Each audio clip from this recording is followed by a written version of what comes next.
Thanks for telling me. 1, 2, testing 1, 2, 3, 4, 5, 6, 7, 8.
We all need somewhere. Now lads, in you go.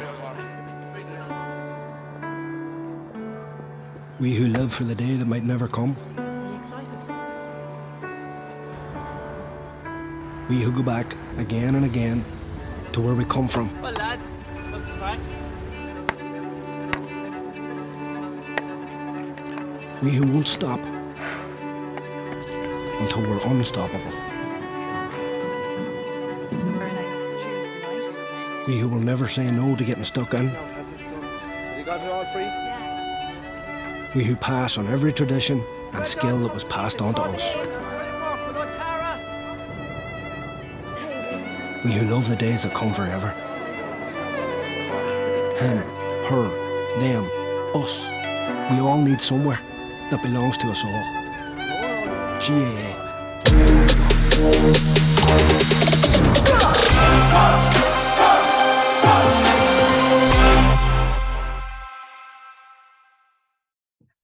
Yeah, we have Robbie Ebey is here now. Robbie, thanks a million for taking time out on such a busy week for you to do your interview. Huge game ahead on Sunday. Pat's back in the county final against that great Baltinglass team, I suppose. Your year so far has been very good. A huge battle against St. Patricks in the first round, going to extra time. The lads came through it. Then a big win against your near neighbours and rivals, Rathnew, the next day, and a good win against Gers in the build up to this one as well. Probably a late goal from Gers flattering the scoreline a little bit. It's been a wonderful year so far for Pats on league and championship form.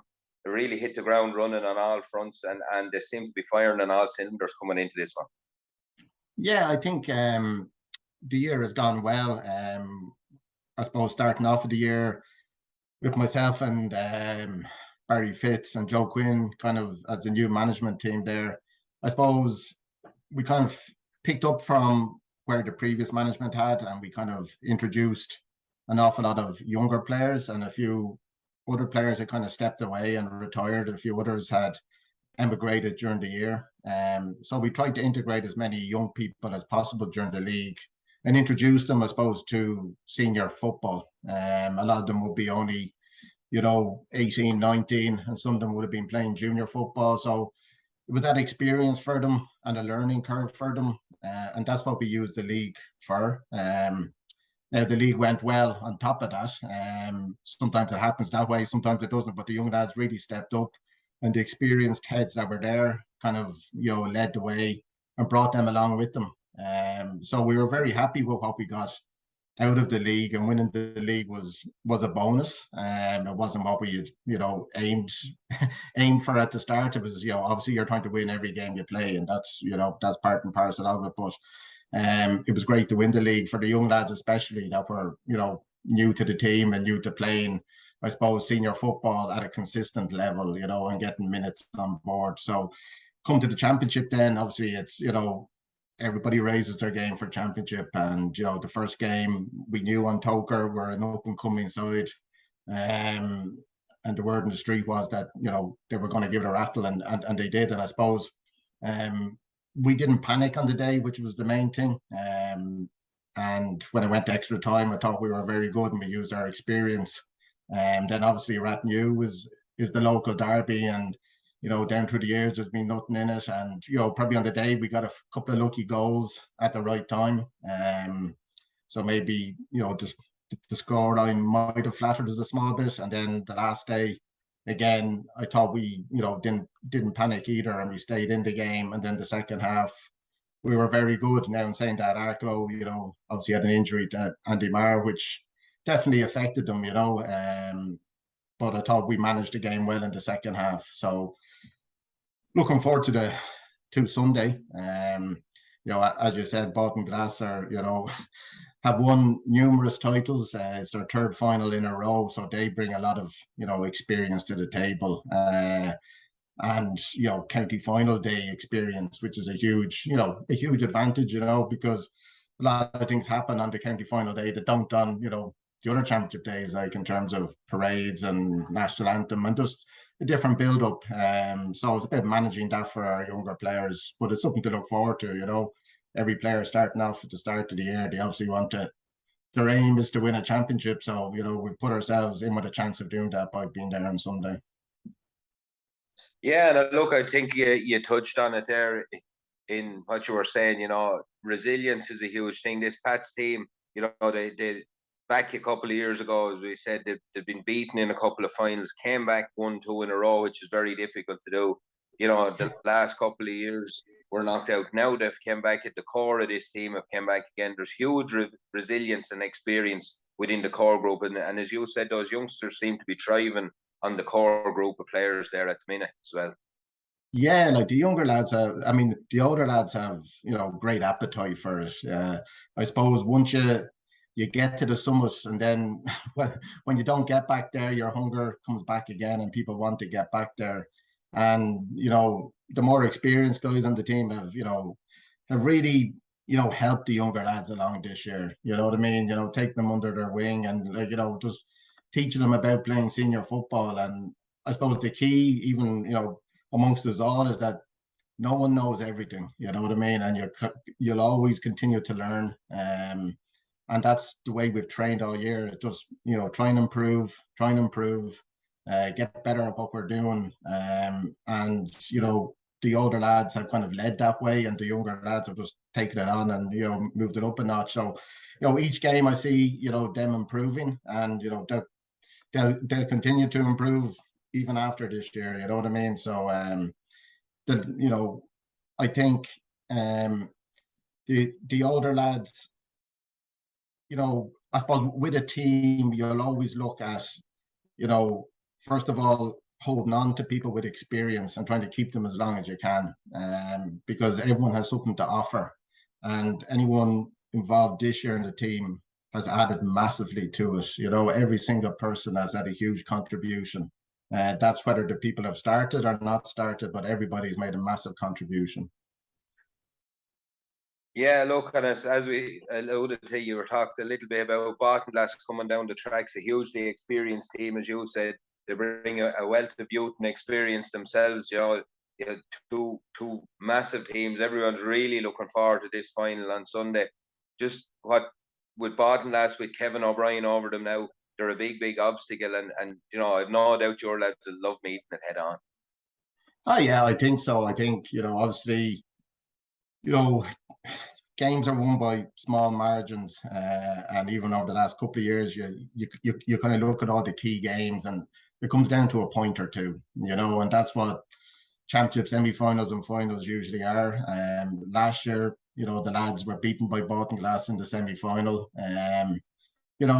So there's nothing between the teams. I obviously was at a couple of the Baltinglass games during the year, and just even to the semi-final, I was just very impressed with them. Again, they started slowly, but I suppose they used that experience to not panic, and they stayed in the game, and then got themselves back into the game before half-time, and then kicked on in the second half. And then, obviously when Toker got another spell in the second half, they responded, immediately to that. So that's what experience, does. It means that you don't panic. It means that you're able to, adapt to the game. And I thought they were, they used their bench very well. I thought Baltinglass bench, made a big impact. So they bring a lot of strength and depth, to the final. So it's going to be a big ask for us, but one that the lads are up for. You know what I mean? So. Yeah, look, Robbie, thanks a million again for taking your time out on such a busy week. As we said, we'll wish you the very, very best of luck on Sunday, and maybe you'll have the cup back in Wicklow town on Sunday night. Good celebrations to look forward to. Hopefully, that'd be great. It'd be great for the town, and it'd be great for everyone involved with the club, because they also have the ladies' final on Saturday. So it'd be nice to bring both cups home. And that's what everyone's aim, obviously, is at the start of the year. And thanks for the call.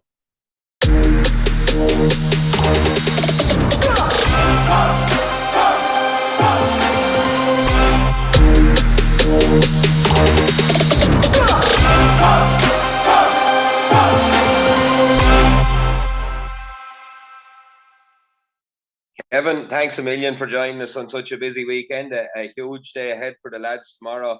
I suppose we'll look back before we go forward. A big win against Dunard in the first round. and into the Avondale match the second day, who put up to you for probably a long period of the game, a goal in the second half, the deal breaker. And then came Anthoker. I suppose Anthoker were flying at the time. You were probably wondering just about where you were as a team at that stage, but the lads really stepped up to the call in the semi-final against Anthoker in what was a huge battle, and got out of there by 2 points. Yes, Emmett, good morning. You know, it's been a tough enough championship so far. The games have been spread out. We took each match very, very seriously and prepared really well. Donard had a very good win over Tinnahealy, who most teams thought would fancy themselves for getting for winning the championship. So you had to prepare really well, and we had a good run against Donard. I think there was times in the games when we just got a couple of scores and we built on it, and then when our bench came on, we completely finished the job. It was a good match to get out of the way. Avondale was always going to a tricky match. They'd got their team back. They're one of the teams that I would fancy that could win a championship if they got all their injuries and everything right, with lads back and from different, where some couple of lads are in Europe. They've a top class team. So it took a while to wear them down, and we're very, very happy that we just got over that game. They played very defensively, and we knew that, and their shape was to break at speed, and look, we dealt with that, and it was nice to get through. On Tucker was a different assignment altogether. We'd watched them all during the season. I work with their manager, Liam Cullen, who's a personally good friend of mine up in Blessington. So that was a nervy one, and it was always going to happen that we were going to meet, and we could treat them with the utmost respect. They had serious momentum, and it was a big, big win to beat a team that was so dangerous. Yeah, look, and I suppose what stood out to me in the semi-final was Anthoker had started really well in all their games and actually built up 6-7 point leads in some of them. But your lads, while they were under the cosh early in that game, they soaked up the pressure really well, and they just kept themselves in the game. Some of the more experienced heads as well popping up and getting you a few scores just when you needed them. But it was the way you soaked up the pressure and just, you know, kept your nerves, stayed calm, and stayed in the game when Anthoker were really pressing you. Well, we knew that had happened. They really would have had their plan would be try to get a good start. They got a very good start against Pats, and 6 or 7 point lead is a tough thing to call back in a semi-final. We knew we had a couple of lads on the bench could, you know, really change things and keep the intensity going, and we had to go to the very end of our bench to beat on Tucker. It's no surprise. People might be surprised at Tucker. I've worked with a lot of those players at minor and under 20 level at the county, and these are very, very talented group of people. And when you have Mike Hassett and Liam Cullen and a few others over them, they were always going to be professionally run. And yes, it was a banana skin. Yes, we were delighted to win it. Yes, semi-finals are for winning, and we were very thankful to get over that. Yeah, and then looking forward, there's a huge match on Sunday again. Pats came roaring through the other side. In fairness, the results speak for themselves. A huge win against the Bracknew, big win in the semi-final against Gers, two teams that would fancy themselves in the business end of any championship. You know, they're going to be hugely tricky to play against. Some top players in there. You know, it's all to play for Sunday. I look, as a neutral, I'm really looking forward to this one. I think it's going to be a cracking fight. Yeah, and as we are too, we're looking forward to. We've prepared really well, and with a couple of injuries where guys might have a couple of tests in the morning. But the biggest problem we have now is the weather. It can be a big leveler. It's the same for both teams. There's 2 matches in Aughrim today. I think any manager out there would rather rain than wind. The wind can be a big factor in both. I hope it's not as bad because they're 2 good footballing teams. I have huge respect for Pats. I have great friends down there. My main office in work is down there. I go back to the Jerry Farrells, and I go back to all those people that I worked with when Mick was there. Huge respect for those people, and it's a great club, huge club, and we understand, you know, what we're involved here with. And they beat us twice, and they're league champions. They beat us twice this year, and if they beat us 3 times, they're worthy champions. And we look at it as a 50-50 contest. There's some really good players that can really, really hurt you. They brought, like ourselves, a few young players in and blended it in with the most experienced players. And it's just going to be on the day. I just hope there's not a strong wind that'll ruin it. Yeah, look, I suppose that's in October in Aughrim that can happen. But look, Kevin, thanks a million for taking your time out this morning. Thanks again to the Baltinglass Club for helping us with the up for the match. They were really good. It really worked out well. We're very thankful for that. And the very best of luck on Sunday. I'll see you in Aughrim on Sunday. Thanks a million, Emmett.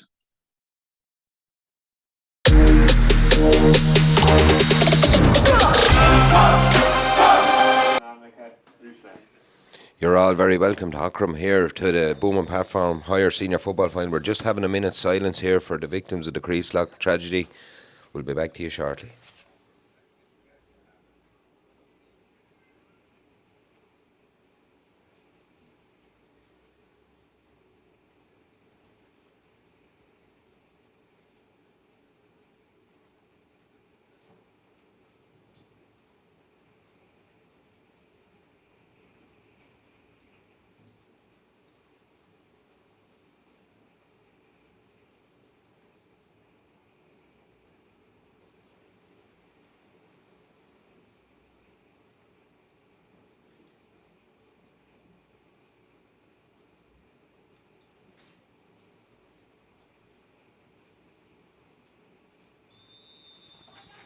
Our thoughts and prayers are with everyone in Donegal at the minute. We're just about ready now for our Ron Naveen. We'll be ready to get go. We'll bring you the teams in a minute. Cormac Doyle is with me on call commentary here. Everything is happening very fast. We're a little bit early as far as I can see on the clock, so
a huge crowd is packed into Aughrim here today. Despite the conditions, it's wet, it's windy, as Aughrim always is. I think we'll probably have a minute to wait. There's a couple of changes, is there, on the... Pat Burke is definitely in on the Baltinglass team. We'll just go and we'll give you the two teams first. Baltinglass, I think, are coming up on your screen there as we speak. Starting off, we have Mark Jackson, Arun Daly, Dan John Murray and Billy Cullen in the full back line. You have Carl Furlong, Chris Grimes and Kevin Murphy listed to start. Number 26, Tom Burke is starting on one wing as we see. Pat Burke is the other wing. We'll find out who's not starting in a second. Sean Doody, Jack Kerwin in the middle of the field. Paddy Kerwin, Johnny Keogh and Jason Kendi named to line out in the half forward line with John McGrath, Tommy Keogh and Adam McHugh in the full forward line. The Pats team just coming up on your screen there now is Shane Doyle, Keane O'Brien, Matthew Traynor and Wayne Doyle, Simon Boucher, Paddy Patrick O'Keane and Niall Delahunt, Dean Healy and John Crow. The ball is in, the game is on. Paul O'Brien, Padge McWalter and Conor O'Brien the half forward line. Brian Doyle, Kieran McGettigan and Tommy Kelly are the full forward line. I'll get to you in a minute, Cormac. We've been caught a little bit for time here. First ball into that full back line, long rangy ball. Pat's playing against the breeze in the first half. Come away to the top of the D, get the ball into the hands of Conor O'Brien. O'Brien drops deep into his own half. Little 1-2 with Padge McWalter. Pat Burke makes the tackle on Conor O'Brien. O'Brien breaks the tackle, runs into a wall. A big hit there from Johnny Keogh. Conor O'Brien goes to the ground, blown for over carrying. First mark laid down there by the Baltinglass men and Johnny Keogh. Cormac. Yeah, Emmett, it's not the day to be running into the tackle. I think for anyone who's not outside at the moment, this is getting heavier, I think, in the last 10 minutes here, so it's going to be a slog. Yeah, huge slog. As we said, we probably thought we were going to have a little bit more of a chat before this one is started on as Kevin Murphy. Billy Cullen drives a long diagonal ball in, brilliantly taken inside by Adam McHugh. McHugh twists and turns, has a look at the post, pops the ball off to Johnny Keogh. Keogh on the move, kicks this one high, dangerous looking. Oh, beautiful score. Massive score from Johnny Keogh, injured for the semi-final. Comes back and kicks the first score of this one. Well worked, and Baltinglass are looking to make hay with this wind. Yeah, absolutely.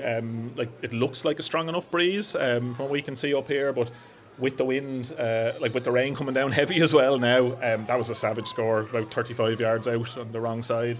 Shane Doyle takes the kick out, goes long into the breeze, huge kick right to the middle of the field. Oh, brilliantly taken by Jack Kerwin there in the middle of the field, takes his mark, pops it off as far as Kevin Murphy. Murphy looks to be well up the field at this stage. Murphy fouled by Simon Boucher. It'll be a free, and here comes Mark Jackson. We're just watching the kicks before the game, Cormac.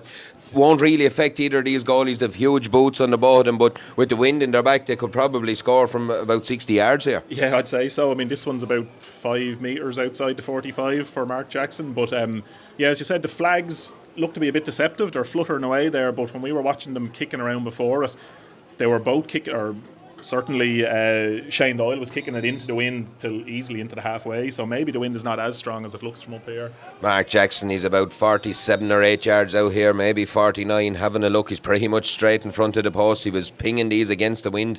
As we looked in the warm-up, gets a good connection on this one. A huge boot from Jackson, straight and high and over the bar. It's 2 points to Baltinglass here. It's no score to St. Pat's. It's 2.5 minutes on the clock. Shane Doyle takes the kick out. This time he goes short out as far as Wayne Doyle. Doyle picks the ball up deep in his own half now. Gets to the 45. He's tackled out. Adam McHugh, brilliant tackling. Oh, he's fumbled the ball and it breaks away down onto the line. Conor O'Brien picks up the pieces. Looks like O'Brien is fouled. He was dragged. He probably got away with one there. It's into the hands of Paddy O'Kane. Paddy Kane on the move, gives the ball to Paul O'Brien. O'Brien in the middle of the field, pops a little pass off to John Crowe. Crowe looks up. Baltinglass drift back into their defensive self. Chris Grimes gets a hand out in front of Brian Doyle there. Good battle between the two, but Doyle is winning this one. Tries to pick the ball up at the second attempt. He does, gets his toe under it, gets the ball out to Padge McWalter. McWalter again holds up the play on the far side. Brian Doyle gets the ball back out to Simon Boucher, into the hands of Paul O'Brien, all the way across the field here, over to his wing back, who is Niall Delahunt. Delahunt on the solo, has a look up, gets to the 45, looks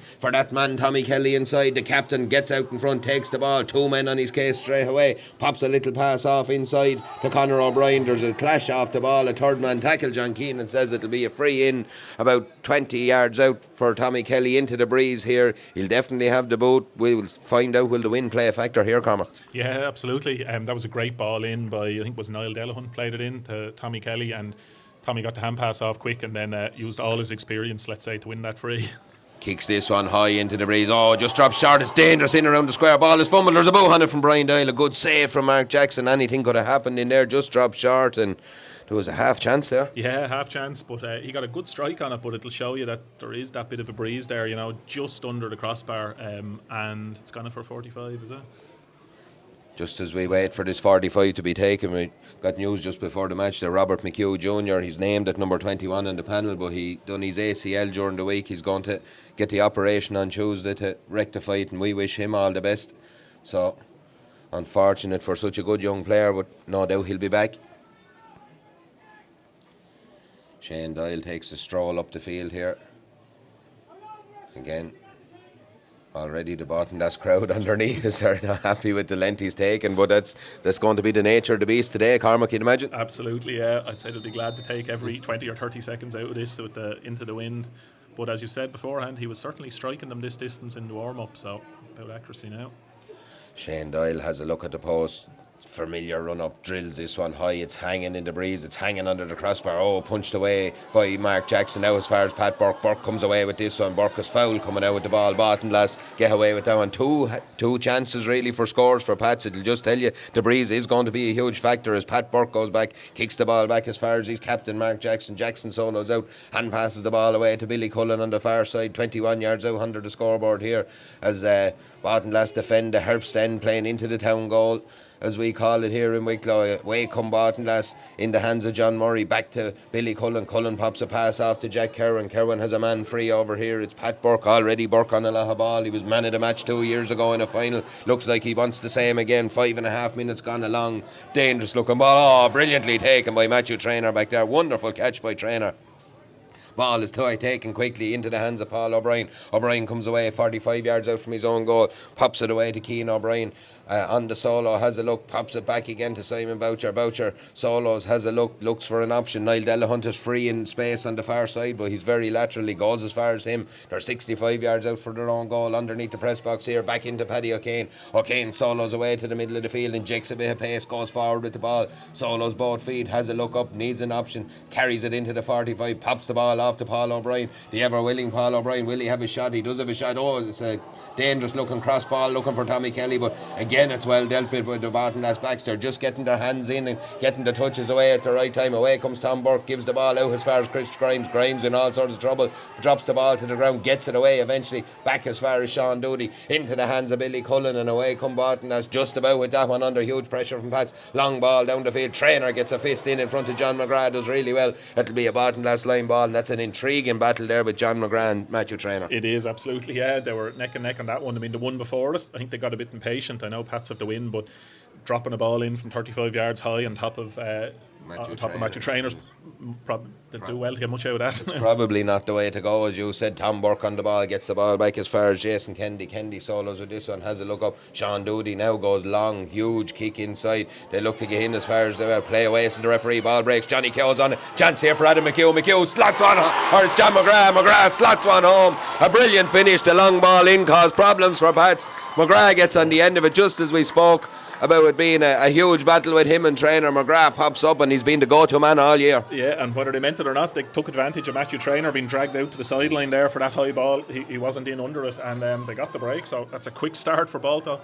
1-2 on the board for Barton. That's 7.5 minutes on the clock here. There's no score for Pats yet. Pats need to find a score somewhere. They need to break the play. It's gone out half of Pat's hand. Pat Burke has the ball in hand, looks inside. Runs being made by both Tommy Keogh and Adam McHugh looking for this one. Again, they've left John McGrath isolated inside. They're happy enough to leave him in there. It's a little 1-2 with Jason Kennedy from Burke. Burke charges down the line, gets the ball inside as far as Adam McHugh. McHugh right underneath the dressing room here. Checks his run, pops a little pass in. Oh, it was a pass to nowhere. Probably looked like a push in the back if all is told. Play away, says John Keenan. Ball is in the hands of Paddy Kane, and away comes Paul O'Brien at the top of his own D, the number 10. John Crowe runs in front of him looking for the pass. We haven't mentioned Dean Healy's name up to this point, which is very unusual. Cormac, we'll talk about it in a minute as the play goes up the field. John Crowe is on that ball, has a look, sizes up his option, gets it's a loose pass from Crowe, only as far as Pat Burke. Burke gratefully takes that one away, pops it into Jack Cowan. Cowan breaks the tackle, gets the ball off to Kevin Murphy. Again, it's loose, it's slippy, it's hugely limiting conditions out there for both sides, but they're dealing with it really well. McWalter on the ball, gets the ball to Paul O'Brien, pops it into Simon Boucher. Boucher solos with this one, has a look around, pops it out to Niall Delahunt. Delahunt on his own over here. Bodnas seem happy enough to leave him isolated. Boucher tries to drive forward against the wind, gives the ball to Delahunt. There's a clash off the ball between Johnny Keogh and Simon Boucher. Ball is kicked away though into the willing arms of the Baltinglass defence. They're happy enough to soak that up all day. Bodnas, long ball in. Tommy Keogh out in front of his man, does really well. Has a look up, drills the ball into Adam McHugh or John McGrath. McGrath's out in front again. That's twice I've mixed those up. McGrath, lovely little ball inside to Tommy Keogh. What a run from Keogh. Drills it. Oh, it's off the post. He hits the post. He was through. A real chance there to maybe put Pats in serious trouble, but they've got away with one Pats, and away they come up the field really quick. It's Dean Healy gave that ball as far as Padge McWalter into Brian Doyle. It's what a game we're having here, in fairness. It's up and down the field, there's no breaks. Paul O'Brien breaks into the 21, has a look, needs an option, pops a little pass off outside him to Kieran McGehigan. McGehigan spills the ball, picks it up at the second attempt. Again, there's three green and white jerseys over him. They force him to overcarry. Brilliant play by the Baltinglass defence. Oh, what passages of play we're having here, Colin. Unreal, yeah. And I mean, the Baltinglass backs there, in particular Billy Cullen's kind of in the right place. He's mopping up a lot of ball. It's that kind of day, and unless the pass is to the chest, it's slippy, and Baltinglass at the moment are just that bit more accurate and are just a bit more crisp with the pass, and Pats are struggling against the wind so far anyway. They come raiding down the field again, the Baltinglass men. They're looking for their 24th title here, 23 on the clock. They want more, they always want more in Baltinglass. Long ball down the field. Again, it's a foot race with Tommy Keogh, but this time Wayne Doyle does really well, and ball just shepherds the house over the line. It'll be a line ball to the men from Wicklow Town. Away they come up the field. Referee's not happy with something. And there's a touch on the ground. I'm not sure what has happened there, because all day it was a Pat's ball. Now it seems to be given to Baltinglass. So That's a big decision. Johnny Keogh comes out, takes it right handed 14 down in that corner, gets the ball to John McGrath. Oh, good strength by McGrath, pops the ball back to Keogh. Keogh goes outside the boot, drills one across. He's tackled late, is he? Looks to be a free in from here. It's a free to ball. Looked like there was a late tackle maybe on Johnny Keogh. Probably a bit of a silly foul there because it looked to be going nowhere. John McGrath will have a chance here to... I think we're all a little bit confused about that one because it must have been for a late tackle. It's right out on the sideline though. There's something.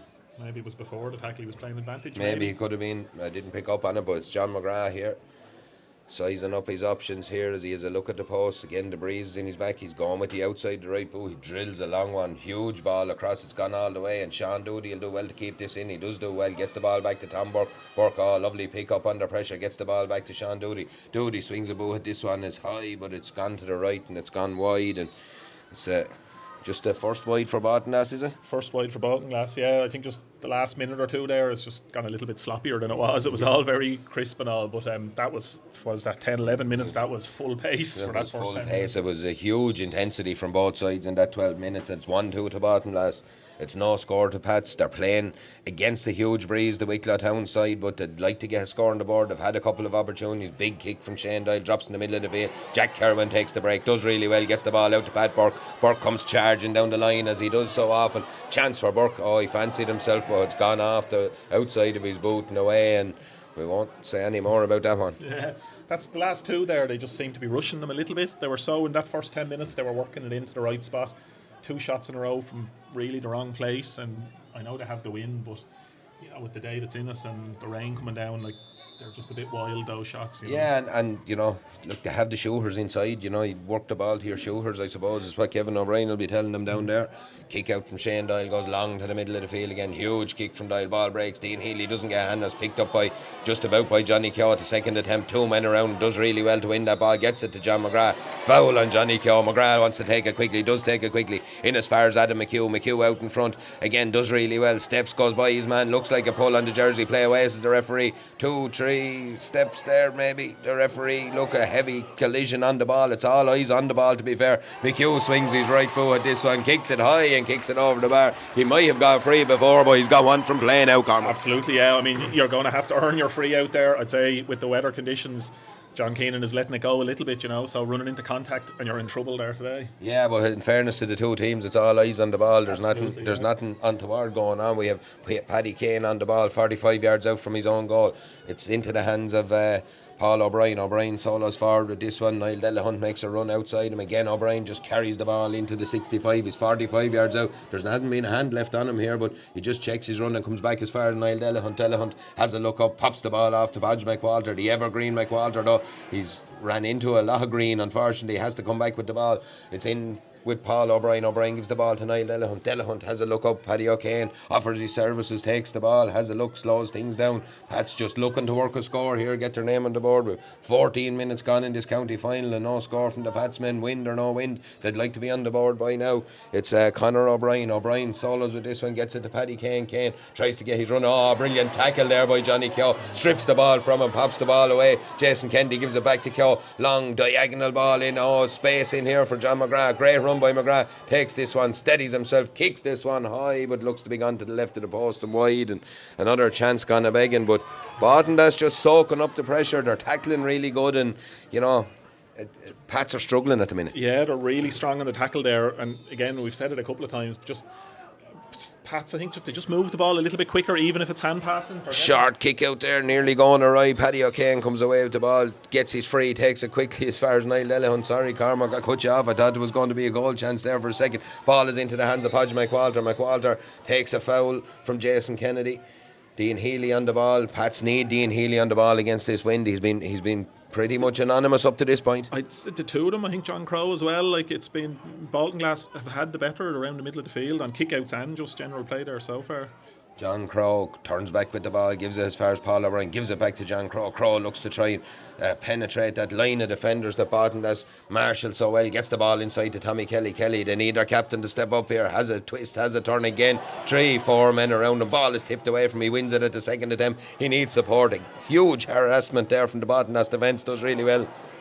Play away, says the referee. John Murray looked like a free. Looked like Tommy was looking for one, but it did look like a free. Both, I think. Yeah, he was definitely looking for it, and maybe he made a little bit too much of it for John Keenan's liking. But they've turned over again, though. Another huge turnover. That's been the story of the game so far. Away come the Baltinglass men. A run daily down the field. Play away again, says John Keenan. He's not going to wear out the whistle today anyway, to be fair to him. Long ball down into John McGrath. McGrath out in front again. Pops the ball off to Pat Burke. Burke on the raid down the field. He's stripped though by ball stripped from him there by Matthew Traynor. Traynor gets the ball, gives it to Dean Healy. Healy pops the ball off to Brian Doyle. Pats now need to come raiding. Dean Healy just stopped in his run. It looks to me like Dean Healy could be harrying a bit of a knock there. Punch in on the ball there from Jason Kennedy. All those 50-50 balls. Baltinglass winning them at the minute into the hands of Sean Doody. Doody looks up, slows things down, pops a pass back here. As far as Baltinglass, it's almost walking pace all of a sudden here. Baltinglass just happy enough to be on it though. Billy Cullen gets the ball, injects a bit of pace. A run daily. Dan comes out with this one, solos forward, gets to the 65 at the far end of the field, pops a little pass off to Pat Burke. Burke pops it back into a run daily. Dan has a look, solos, tries to size up his option. Billy Cullen keeps possession. This is sapping a lot of energy out of the Pats team, to be fair. That's just really in control here at the minute. Yeah, absolutely. I mean, we've looking there, what Pats had 2 or 3 shots, all dropped short. So I don't think, Jackson hasn't had a kick out tonight yet after 17 minutes of the game, and the wind is not that strong. You know what I mean? It's strong, but it's not that strong. A ball inside to John McGrath, forced inside 14, between the 14 to 21. McGrath sets himself here, breaks the tackle again, kicks this one high, but it's just gone to the left of the post and wide. And normally John McGrath is very, very economical in those areas. I was about to mark it down. You would have put your house on him there, 21, because he had got the space. The defender had fallen, and that was the second one. He kicked one before that, where remember he'd lost Matthew Traynor and had lots of space, but they're ahead with Baltinglass. They'd probably like another score or two. Yeah, for all their dominance, they'd probably like to be further ahead. It's Baltinglass 1-3. Pats no score here. Nearly 18 minutes on the clock. Brian Doyle raids forward for the men from Wicklow Town. Gets the ball to John Crow. Crow again turns back. That Baltinglass defensive setup has been very, very good at the minute. Ball is into Paul O'Brien. O'Brien goes long down the field looking for Tommy Kelly. Oh, great ball into Kelly. Just gets his hand on, tips it away. Out as far as the number 10, Conor O'Brien. Again, they're turned over in that last final third. Ball breaks on the ground. It's a free into the Patsmen eventually. I think he just took his time to decide there for a second, but it was definitely a free. Yeah, I think he gave it in the end for a bit of a pull on the ground, I think, when one of the Pats lads was going to pick it up. But again, I mean, both teams, any team that's carrying that into a tackler or 2 tacklers are just being turned over nearly every single with time. The conditions as well, it's really hard to hold possession, you know. But Baltinglass defensive setup is really, really good. Yeah, it's really good. Pats seem to be getting dragged into the middle there, going through the middle every time. But across there, like there's 2 or 3 Baltinglasses, like Billy Cullen in particular, in between the lines. They're just bottling them up every time, and maybe that's kind of, impacting Dean Healy and John Crow as well, who love to go through the middle there, and the space is just not there for them. It's just not there again. Here comes the physio. Pat's player down injured. I think it might be Paul O'Brien has picked up a knock there. He's holding the back of his head as Tommy Kelly waits to take this free. And to be fair, with nearly 19 minutes on the clock, Cormac, if you're from Pats and this is going to be your first score, being 5 points down is not the end of the world. It's not, given that, I think, was there that ball come off the post for the other goal chance as well? Like, so they could have been out of sight. That could have been. You could have a Baltinglass team with 2-5, 2-6 on the board here at this stage. Easy enough, yeah. So if you pop this one over and maybe get another score before half time, possibly go in 4 down, you'd be happy enough with the way it's gone. Tommy Kelly kicks it high and kicks it over the bar. As I said, it's 19 and a half minutes gone here. It's Baltinglass 1-3. Pats a point, their first point of the game on the 19-minute mark. A kick out from Mark Jackson will come, wind in his back. Oh, huge kick all the way down into the far 65. Ball breaks in the middle of the field. It's won by Kevin Murphy. Murphy does well, pops a pass off outside to Tom Burke. Burke wearing 26, started in this final, pops another pass out as far as John McGrath, back into Sean Doody. Doody comes down, offloads out to the far sideline to Jason Kennedy, back into the hands of Doody as Baltinglass look to just work the passes. John McGrath's on the ball, goes low into Jason Kennedy, picks it up, good control by Kennedy. Wet balls, control it on his foot, gets it up and gives the ball ball to Kevin Murphy. Murphy goes long inside or short inside as far as John McGrath. McGrath looked to have a pull on his jersey there, but great numbers there for Pats. They've just about got that one. They've turned them over. They won it. Away comes Brian Doyle. John Crowe demands the ball, gets the ball 65 yards out. Space in front of him. Tom Burke comes across the tackle, breaks the tackle. Burke gets to the top of the D. Chance here for Pat. Surely was a over carrying. It was. It looked over carrying. Just took that step too many a vital time, and what would have been a huge score. Would have been a great score, yeah. You could see it coming because just as they stepped out to them, the Baltinglass defenders, he just had to take an extra step or two. And the ball breaks down the field. Away comes Johnny Keogh. Keogh solos with this one, just takes his time, has a look, little foot pass inside to Kevin Murphy. Murphy pops it off to Jack Kerwin. Kerwin, foot pass, offloads as far as Chris Grimes. Grimes just slows things down. He's tackled by Simon Boucher, breaks that tackle, gets the ball to Kevin Murphy. Murphy goes across the field over as far as Tom Burke. Burke takes it in at the first attempt. It gets to the 65, has a look up. He has a bit of room here to run into. He's at the 45 now. Just checks his run, pops the ball back to Johnny Keogh's John Crowe, and the Pat's line comes out, step inside as Simon Boucher gets the ball to John McGrath. McGrath slips, takes it at the second attempt, loses possession. Ball is on the ground. There's a touch on the ground, and it'll be a free to Pats. And look, it's October, it's wind, it's rain, it's championship stuff. Absolutely, yeah. I mean, that's about the last 3 or 4 phases where somebody has gone in, slipped in the tackle, and if you slip in the tackler on the ground here, it's going the other way. And he's been consistent on that, in fairness. And you've no option. Your options are gone the minute you hit the floor here. Absolutely. The fella says Matthew Traynor takes this one, goes out as far as Keenan O'Brien. O'Brien solos up the field with this bit of space in front of him underneath the stand. He's about 50 yards out from his own goal, gives the ball to Paddy O'Kane. Paddy O'Kane has a look up, pops the ball to Simon Boucher. Boucher twists back with this one, has a look up the field. It's into the hands of Podge McWalter. McWalter looks to flick a little pass into Keenan O'Brien, gets it all, lovely lay off to Paddy Kane. Paddy is under move here, pops the ball into Tommy Kelly, high ball in play. It's a free in, there's a free actually. Paddy Kane was late tackle there. I think Cormac, you were watching that. I think he's given it for kind of, maybe was it a hand on the back or a little nudge as Paddy O'Kane was playing that pass. But as we were just saying 2 minutes ago, if Pat's popped this over and it's back to 4 points, you wouldn't be too disappointed now to be. No, you wouldn't be, because Baltinglass have been huge in possession, and chances, you said, I think John McGrath, a couple of wides there, Sean Doody a wide, hitting the post with that goal. Like, it could have been far, far worse from Pats. Really could have been, yeah. So this is a big kick. I think Tommy Kelly taking this one, yeah, rather than Shane Doyle. He's about 30 out maybe, is he, right in front? Just straight in front of the post here. He'll be nearly on the 21 kicking. He kicks this one high and kicks it over the bar. He took huge, that big stride of Tommy Kelly's is deceptive, but he found his way into where he couldn't miss it, to be fair to him. It's 1-3 to Bodden, that's 2 points to St. Pat's. 23 minutes on the clock in the first half of this booming platform higher senior football final for 2022. Both sides looking to retain their crown after losing it over the last couple of years. Brilliant take there by Keenan O'Brien. On the move, gets the ball out as far as, or Conor O'Brien, gets the ball out as far as Dean Healy. Healy now comes raiding there. Just a loose solo from Healy, and ball makes its way out as far as Simon Boucher. Pat's little bit of luck there, heavy tackle there, a free in there. Billy Cullen just missed time that one. It went in around, I know. Boucher was probably ducking into it, but he came in around the head, and you just won't get away with those ones. Yeah, he did. He was leaving himself open for that free there, as you said. Pat's player just saw it coming and went down, but they got away with it there. It was a missed solo by Dean Healy, but it just broke well for them, and they got it through. So, a chance to get it back to a score. Brian Doyle will take this one. He's over underneath the scoreboard, 10 yards into the sideline, 21 yards out. Seems to get a good connection, but it's gone away to the left and gone wide, and that's one Pats could have done. As you said, if Pats had got that and back to 3, it's happy days for them really after the first half. Absolutely, yeah. I mean, just there 3 or 4 minutes now, Pat's kind of settling down a little bit in possession, and that was the first bit of a run by Dean Healy that we've actually seen, so if they're maybe working themselves into it.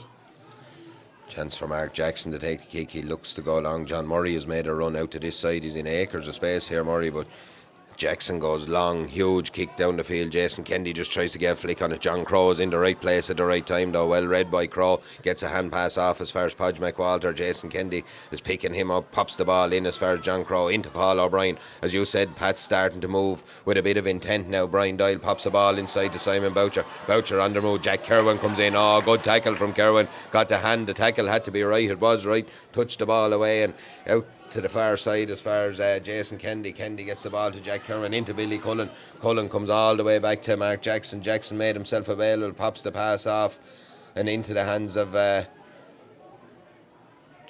John Murray comes out, gives the ball to Rundaley Dan. He just slips, gets the ball back at the second time. No real pressure there from Pats as they filter back into their defensive system. Long ball down the field, in front of Tommy Keogh. Keogh does well, pops a pass off to Kevin Murphy. Murphy back to Keogh, has a look outside of the right boot. Dangerous looking ball in. Matthew Trainer gets a fist to it, breaks away. Sean Doody is there. Could have nearly caught that one, Trainer, you'd imagine, but boxed it away. Gets it to Doody. Doody pops the ball back out to John McGrath. McGrath drops the shoulder and turns inside. The trademark of his real chance here. Gets the ball into Adam McHugh. Oh, big hit on McHugh there from Dean Healy. Right place at the right time. It might have been slightly in the back from this view, I'd say, Cormac, but Pats come away with the ball and they'll take that all day long. There was a half chance there. Arundeli Dan gets the ball at the second. No, he doesn't get it. The second the ball breaks to Tom Burke. Pat Burke looked like he was touched on the ground. John Crowe is tackling. It's a free out to Baltinglass. Baltinglass happy to come away with that one. They could do with a score before half time now, Baltinglass, you'd imagine. Yeah, absolutely. I mean, that's probably a good 10 minutes or so, I'd say, since they've scored last. Chance here as Jack Kerwin comes and fires a long, dangerous looking ball inside, brilliantly taken by John McGrath. Takes his mark. That's the experienced head inside, I suppose. Lots of lads in that kind of space would have taken the ball on there, but he just took his mark and settled the thing down. He'll kick this one over, you'd imagine. You'd imagine so, yeah. And we were saying before about that Baltinglass full forward line. They definitely have the beating of the Pats full back line when the ball is played out in front, you know, like a bouncing ball into them. They're winning everything there. So, and that's probably where the wind won't be that much of a factor to them in the second half if they play that type of ball in. You know, keep popping them in like that. They're not a team that's going to go long and direct. You know, they won't have to. They'll be able to play that type of running game and get the ball in front of those lads. It's 27 minutes on the clock, 1-4 to Baltinglass, 2 points to St. Pat's here. Kick out goes short and Pats come away with the ball. It's Keenan O'Brien just about breaks the tackle, gets the ball into Paddy O'Kane. O'Kane runs down the heart of the Baltinglass defence, gets the ball to Padge McWalter. McWalter pops it off out as far as Niall Delahunt inside of me with Paddy Kane in space, but Delahunt has found his own bit of space again. The Baltinglass men converge on it, close the door. It's into Dean Healy. Healy's away here. Has he got a few steps? 1, 2, bounces off, heaps of tackles there. Healy huge, looks like a free. It is a free. It is a free because he was frontal charge. It was a frontal charge, the shoulder to the head there. You know, but again, Dean Healy just starting to eke his way into this one. Just starting to get going, yeah. I think the Baltinglass defenders are arguing that it was an overcarry, but I suppose it wasn't their job to stop him overcarrying it either. But it was definitely got him in the head. Yeah, it was a free all day. Chance for Tommy Kelly here. He's about 25 or 6 yards out. You're just asking the Baltinglass lads to move back from him a bit.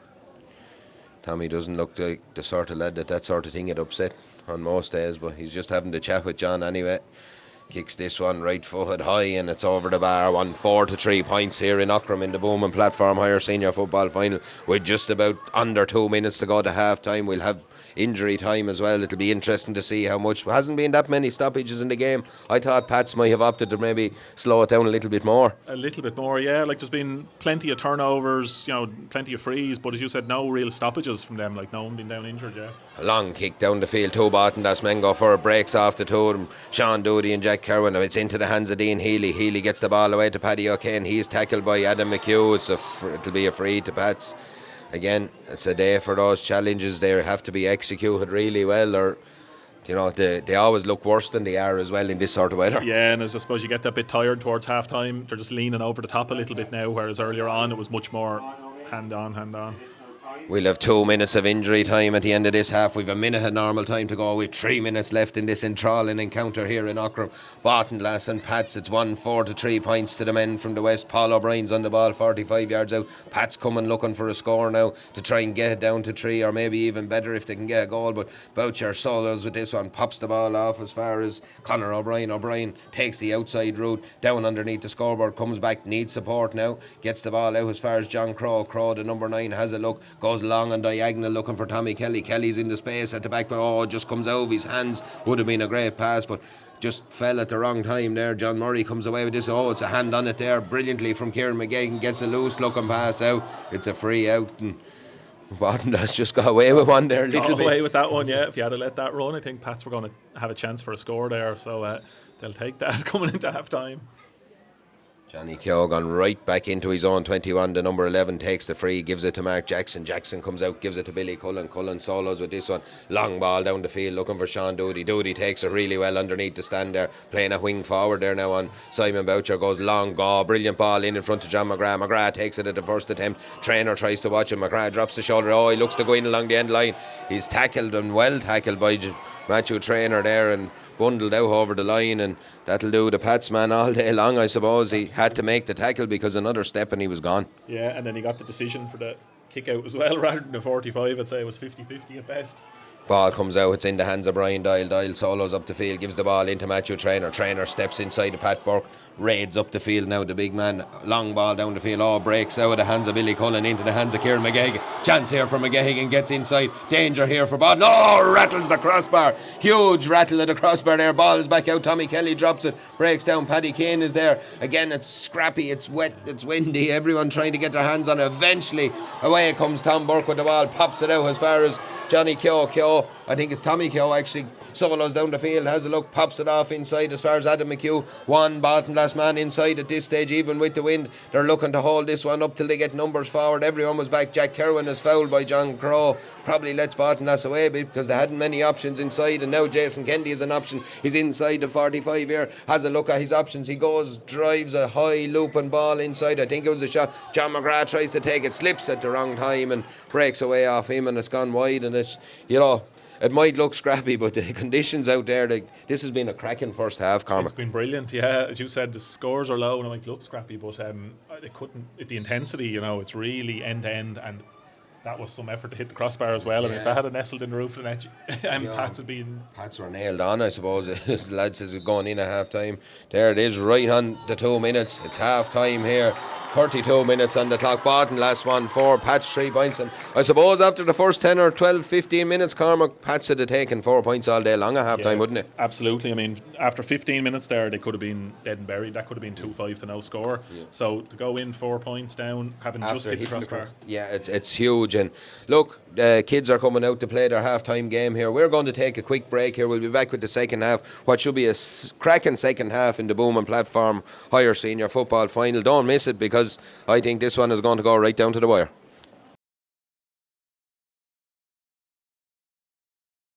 Our GAA.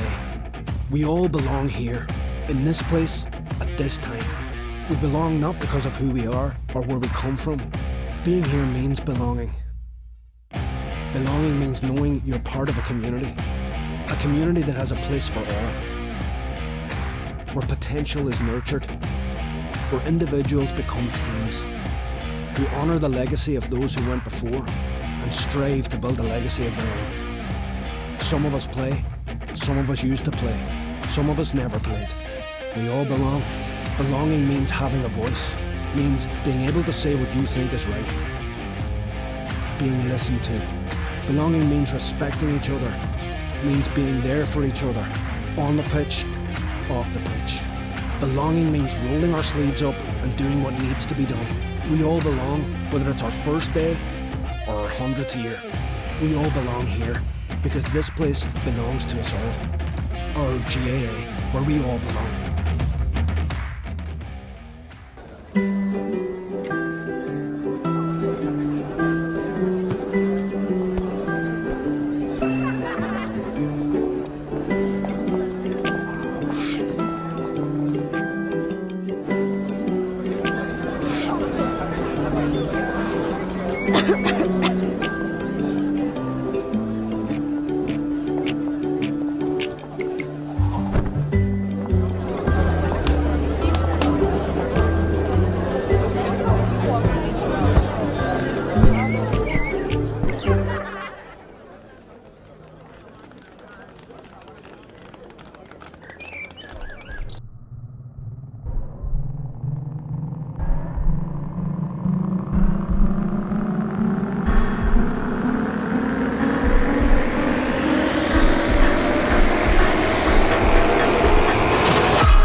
We all need somewhere lads, in you go. We who live for the day that might never come. Are you excited? We who go back again and again to where we come from. Well, lads, what's the crack? We who won't stop until we're unstoppable. Very nice Tuesday night. We who will never say no to getting stuck in. You got it all free? Yeah. We who pass on every tradition and skill that was passed on to us. We who love the days that come forever. Him, her, them, us. We all need somewhere that belongs to us all. GAA, where we all belong.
You're all very welcome back to Aughrim here for the second half of this booming platform higher senior football final. The kids are just done playing their half-time game.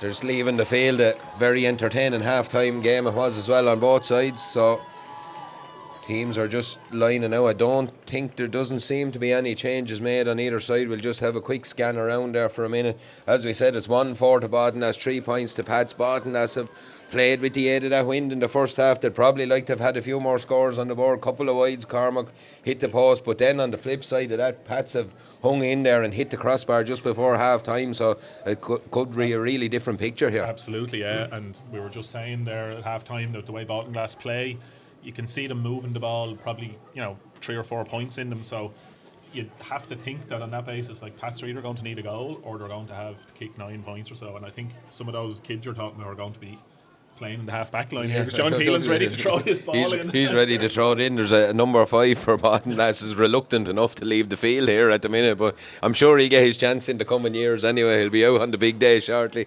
He's gone now. He's just strolling away though. There's no one going to move this man. He's at his own leisure. No one is going to take his big day away from him. He's actually still just off the field. The ball is in. The game is on. Dean Healy wins the first ball, breaks inside, gets a hand pass away under huge pressure there. Johnny Keogh gets a hand in. Paddy O'Kane gets the ball, tries to get away with it. No freeze easy here. Gets his free eventually. O'Kane down and just holding his head. It's like he's taking a bang to the head. Padge McWalter's not too worried. He's taking the free quickly. Gets the ball down as far as Simon Boucher. Boucher raids down this press box side. Has a look. Cuts inside Tom Burke.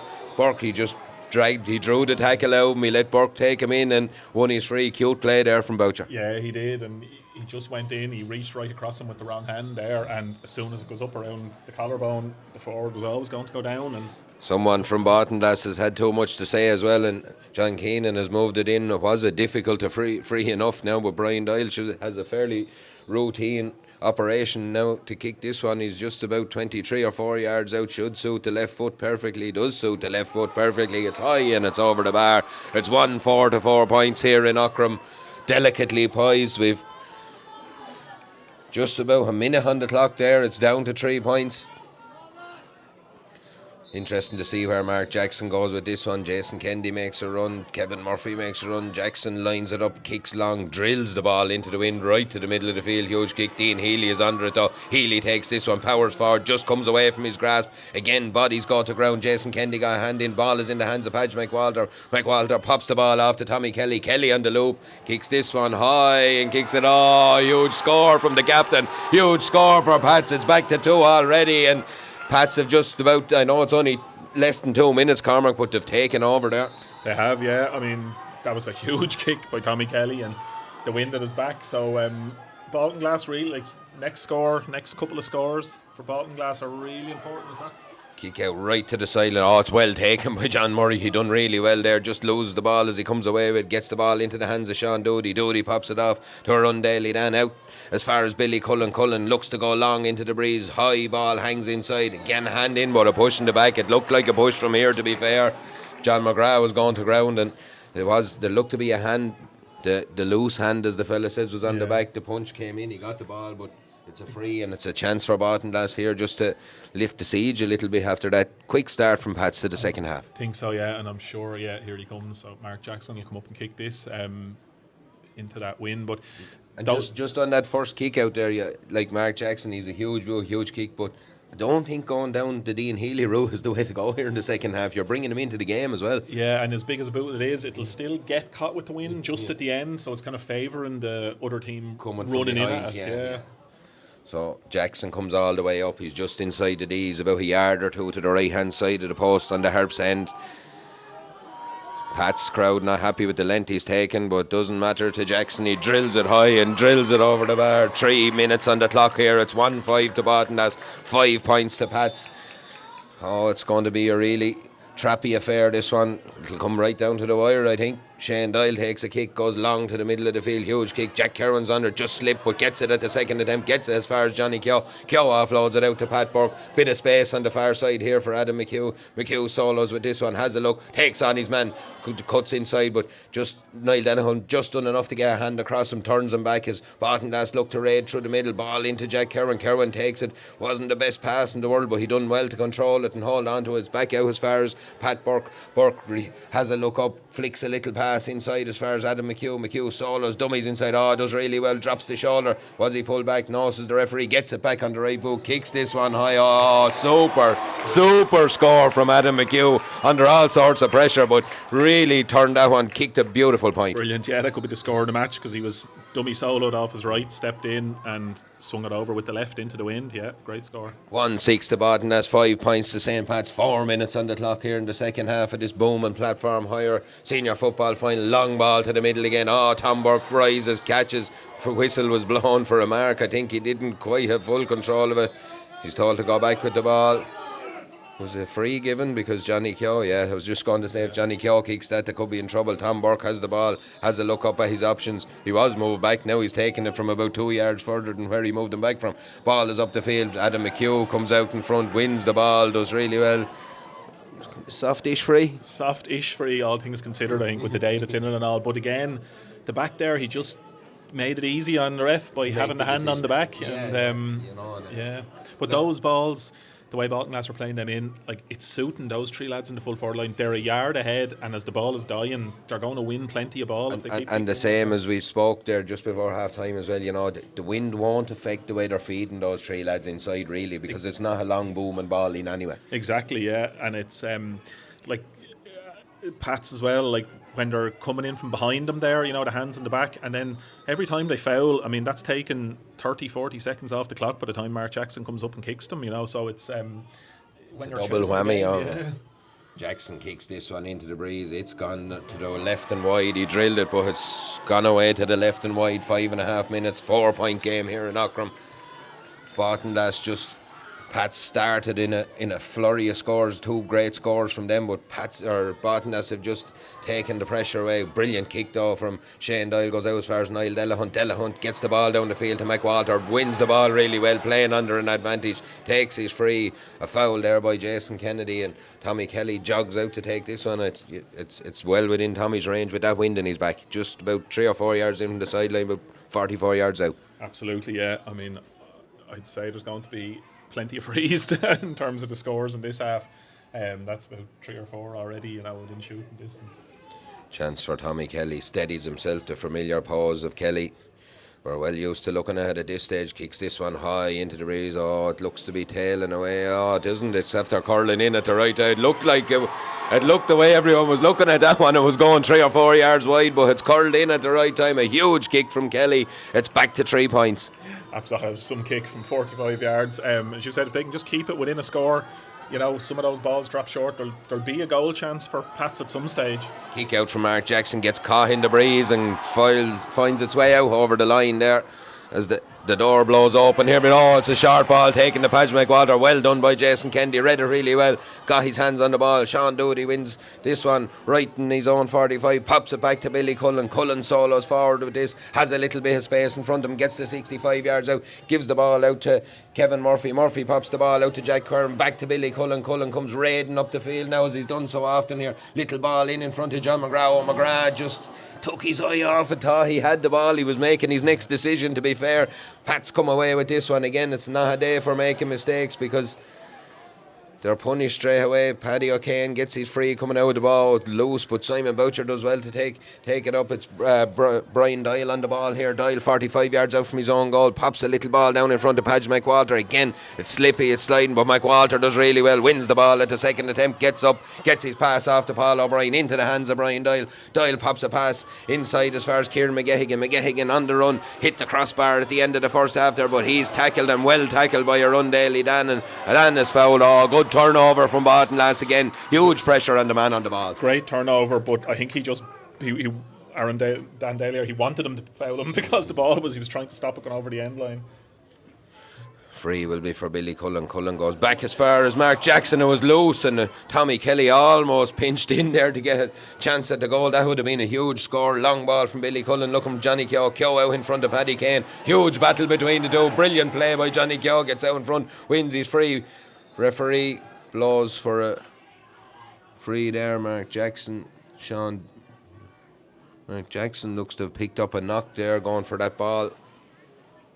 He's walking fairly gingerly. He's getting no time out from John Keenan, though. It's Johnny Keogh has the ball, looks for John McGrath. McGrath ever willing. He's covering lots of ground in there. He's making huge runs. Matthew Trainor's on his case all the time, though. Gives the ball back as far as Johnny Keogh. Keogh solos. He's just about 5 yards into the sideline underneath the stand side. Gives the ball into McGrath. McGrath solos, has a look. Kevin Murphy. Murphy is there again. There's the odd clash off the ball. Lads trying to make runs and everything else. It's a poor ball from Murphy, though. It's picked off by Paddy Kane. Possession at this minute is vital in this game. 9 minutes into the second half. 1-6 to Bottom. That's 6 points to Pats. Away comes Brian Dial down the field. It's opened up a little bit for him. Tom Burke comes across, just gets the hand in at the right time. Picked the ball, picked up by Chris Grimes. He does really well to offload to Kevin Murphy. Murphy gets the ball away to Jason Kennedy, and now Bartow come away. Long ball, searching ball inside to Adam McHugh. McHugh does really well, gets the ball out as far as Pat Burke, just didn't go to hand at the right time. Burke 21 yards out, has a look up. Sizes up his options here. Lots of blue and white jerseys in front of him, a couple of green and white ones around him looking for. One of them is Johnny Keogh. Keogh's about 30 yards out, has a little dink inside, looks to open up, but Shane Doyle reads it really well, comes out, wins his ball, gets the ball out as far as Niall Delahunt, and away come Pats again. They'll look for scores here now. They're at a premium at the minute. Pats have hands on the ball in the form of John Crow. Gets the ball to Simon Boucher. Boucher gets the ball out to Paul O'Brien, 45 yards out from his own goal. Gets the ball back to Boucher. Boucher solos, has a look, goes long down the field into the hands of Padge McWalter. McWalter takes it really well. Solos has a look with this one. Has a chance here. Dinks the ball into Tommy Kelly. Kelly on the loop. He'll come around on that right foot. You'd imagine Kelly does well. He's well marshalled by John Murray. Hand pass back in as far as Padge McWalter. McWalter has a look at the post. Kicks this one high and kicks it over the bar. A huge score for Pats. Well worked between McWalter and Kelly, and back to a 2-point game now, Cormac. Absolutely, yeah. And just before that play, I was going to say about the movement of John McGrath in there for Baltinglass. Like, he's given an exhibition of how to play as an inside forward, like for anyone watching. And then Padge McWalter there takes a brilliant pass, runs down, gives the 1-2, and matches it, stride for stride. That was a brilliant score. Brilliant score for Pats. A brilliant score in the context of this game, because we're having a humdinger here in Aughrim. A long kick down the field again from Mark Jackson. Hangs in the air, hands on him. Baltinglass have enough men underneath. One of them is Pat Burke. Burke does really well, breaks 2 tackles, comes away with the ball. Ball on the toe, has a look up, hand passes it inside to John McGrath. Again he's out in front. Again he offloads a brilliant pass to Adam McHugh. Long ball from McHugh, looking inside to Tommy Keogh. Just breaks away. Pats have numbers back there. One of them is Simon Boucher. Away they come again. Paul O'Brien and Boucher link up. There's a player down injured over there. Is that John McGrath? It is John McGrath. That'll be a huge blow. Matthew Traynor has took a chance to bomb up the field. Long ball in, looking for Tommy Kelly. Kelly gets it at the second attempt, does he? 2 men around him, play away. So the referee John Murray comes out with the ball. John Murray wins his free. Tommy Kelly's not happy, but I didn't see a lot wrong there. It was everyone going full belt for a ball, to be fair. Yeah, I'd say any other day now, if that was in July on a dry day, he might have won his free, but he wasn't getting it today. Ball is back in the hands of the Baltinglass men, 65 yards out from their own goal. Comes to Adam McHugh. McHugh drops deep, gets the ball. Brilliant man to win a ball, no matter what way it's put into him. In fairness to him, for such a slight frame, he always wins his ball. It's out on the toe of Jason Kennedy. Kennedy charges up the far sideline. He gets the 45 yards out. Now he needs support. Gets the ball back to Kevin Murphy. It's a loose one though. Murphy just does enough. Gets a bow on it. Puts Pat Burke under pressure. Brilliant play by Kieran McGahey. Turns him again, but Burke just does enough to come away with the ball. It's nervy times, everyone. Every possession is vital. Hands on the ball. A step man, Podge McWalter, breaks away. It's turned over. McWalter gets a ball inside to Tommy Kelly. Kelly just slips at the wrong time. There's no free there, to be fair. The ball is going to trickle out over the end line, but every ball now is being contested like it's the last ball of their lives out there. Every ball, yeah, and just lads slipping at the wrong time. Like, it's a really entertaining game. But I just thought, as Padge, that broke for him just inside the. I thought he could have gone on with it. I know Tommy Kelly made the run, but he had acres in front of him to keep going. Ball is the kick out is taken quickly from Jacks. Well, not that quickly, but John Murray has the ball. He's underneath the stand. He's about 50 yards out from his own goal. Pops a little pass back inside to Arundeli Dan. Arundeli Dan on the ball here, gets it back as far as Jason Kennedy, is it? It is Jason Kennedy, little 1-2 there between Pat Burke and Arundel. Then and away come Baltinglass. Jack Kerwin puts a bow on and gets the ball out to Tommy Keogh. Oh, good play by Wayne Doyle, gets out in front of Tommy Keogh. Ball is turned over. Oh, just lost the ball in the tackle there. John McGrath looks to have signalled that he's going to be coming off here. A huge blow to Baltinglass at this stage of the game as Pats come raiding down the field. Two players tussle on the ground away off the ball. Simon Boucher and Sean Doody just testing the strength of their jerseys. They're happy enough that they're strong enough because they walked away from one another now. Paul O'Brien looks for that dangerous little dink inside. Push in the back, surely was it? No, it was a Seamus Darby. Yes, the ball is in the back. It's a free. It's a goal he's given. Oh, it's a goal he's given, and that looked to me like a push in the back, but it's a huge decision. It's a goal for Tommy Kelly. It's 1-7 to 1-6. And as we look, we wait for the kick out. If it wasn't a goal, if it wasn't a push in the back, I'd say it was a penalty from where we were standing. Yeah, it's all day long it looked like, and then possibly a penalty, but it's ended up in the back of the net. It's given. It's on the scoreboard. That's all that matters. 14 minutes gone. 1-7 to St. Pat's. It's 1-6 to Baltinglass. A huge score in the context of the game. Massive. I know we have a better view up here than anyone in the place, but that was all day long a nudge in the back there. You said it was reminiscent. Derby-esque. But the ball breaks inside though as we follow the play. Away goes Johnny Keogh. Chance here for Baltinglass to hit back almost immediately into the hand of shot. It's just gone. Oh, brilliant save there. A brilliant save by Shane Doyle as the sub just in. Tygo O'Toole bore down on goal. Brilliant hand on it there by Shane Doyle, and it's it's end-to-end stuff here at the minute. Unbelievable, yeah. And I know we said at the start of the half they'd probably need a goal to for Pats to have a chance to win it, and they've got it. And I know the referees are doing what they can there, and John is doing a great game from up here anyway. And I know we've the best view of all, but there was definitely a good bit of contact right in the square, the middle of the back there. But as you said, the goal stands, and Baltinglass potentially with a chance to level it there. Baltinglass with a chance to level it. Just as we were watching all the action going on, it's a double blow for Baltinglass. Tygo O'Toole came on there, but John McGrath's gone off, and he was having a huge impact on the game. He was, in fairness to him, he was been absolutely brilliant, and he has been every match for the last while, but a massive loss, and that is some kick. That is a huge kick from Mark Jackson just as the goal is after going in. We're level here in Aughrim. It's 1-7 apiece. We have 15 minutes to go in this one plus injury time. It's going to go right down to the wire here. Shane Doyle flicks a little pass out to Keenan O'Brien. O'Brien has a look and kicks his foot pass, a good foot pass out as far as Niall Delahunt. Delahunt long down the field looking for Mike Walter. Mike Walter is having a huge bearing on this second half so far. Has really strong 15 minutes from the batsman, gets the ball inside to Wayne Doyle. Doyle plays a 1-2 with Paul O'Brien. He's away, he's on the 45, pops a little ball outside to John Crowe. Crowe has a look at his options. One of them is Matthew Traynor. Immediately Matthew Traynor has pushed it up the field since John McGrath has gone off, throwing caution to the wind. He doesn't have as much to worry about now. He thinks the ball is back to Brian Doyle. He kicks it on the run, and that's probably just took a little snapshot there when he should have maybe composed himself. Yeah, potentially. In fairness, it's Baltinglass or Pat's first wide of this half after 15 minutes. But yeah, he had a good chance. He was trying at the outside of the boot. But yeah, Padge McWalter, as you say, Emmett, he's come into this massively in the second half. He's the real out ball for them there around the half forward line. Fionn Luddy is about to make an entry here for Conor O'Brien for Pats, and Sean Doody has made way, and in comes Patrick Whelan, who scored a point in the second half. It's all change here at the minute. There's no change in where we're still at stalemate. We started level. We're level with 17 minutes gone in this second half. Mark Jackson takes a kick, goes long down the field. Huge kick again from Jackson against the wind. It's hanging in the breeze. Johnny Keogh's under. Ball breaks. Again, breaks are going to be vital here now. Keogh gets up at the second attempt, picks it up at the third attempt, does really well, Johnny Keogh. But again, there's huge pressure on the man on the ball, and it's Pats who come away with this one. Fionn Luddy bends down, picks it up. Free all day long. You could see it coming. You could see that one coming from here.